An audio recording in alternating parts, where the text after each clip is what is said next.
Halte 116, les langues par lesquelles on n'a jamais désobéi.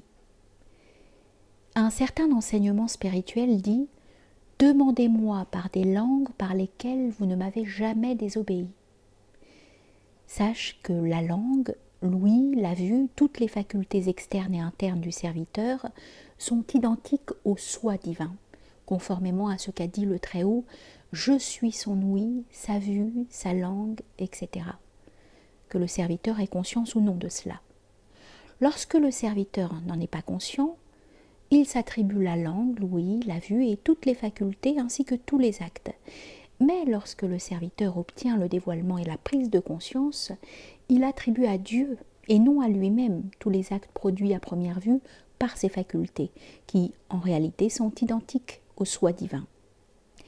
Dès lors, il invoque par une langue avec laquelle il n'a jamais désobéi à Allah, car cette langue est Dieu, et non la langue avec laquelle le serviteur désobéit lorsqu'il s'illusionne.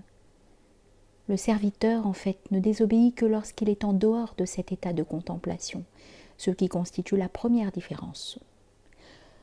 L'ordre contenu dans cet enseignement ne s'adresse pas au commun des mortels qui n'est pas impeccable, ni à l'élite impeccable constituée par les prophètes, car dans ce dernier cas, ce serait leur demander d'obtenir quelque chose qu'ils ont déjà.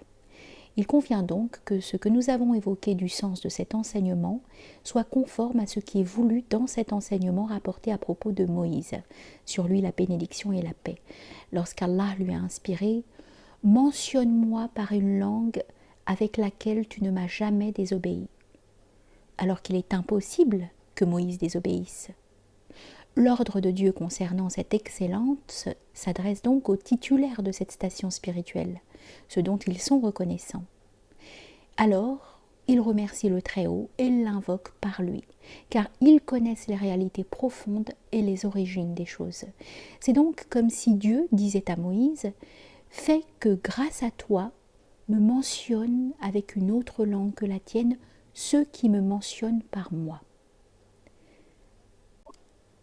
Le fait que cette tradition puisse avoir un autre sens donné par l'imam des connaissants, notre maître Muhyiddin ibn Arabi, n'empêche pas qu'on puisse y trouver le sens que nous lui donnons. D'ailleurs, on peut comprendre, comme nous le faisons, ce qui vient d'une tradition authentifiée de Bukhari, celui dont l'amen, A-M-E-N, coïncide avec le amen des anges, à tous ses péchés antérieurs pardonnés. Cette coïncidence avec les anges, en effet, n'est réalisée que dans le renoncement à attribuer les paroles et les actes à un autre que lui, qu'il soit exalté. Il ne s'agit pas d'une coïncidence temporelle qui n'aurait aucun effet. Il est égal à cet égard que la situation du contemplant soit celle où le serviteur est considéré comme agissant par Allah. C'est la contemplation résultant de la proximité obtenue par les actes surérogatoires, ou celle où Dieu agit par son serviteur. C'est la contemplation résultant de la proximité obtenue par les actes obligatoires.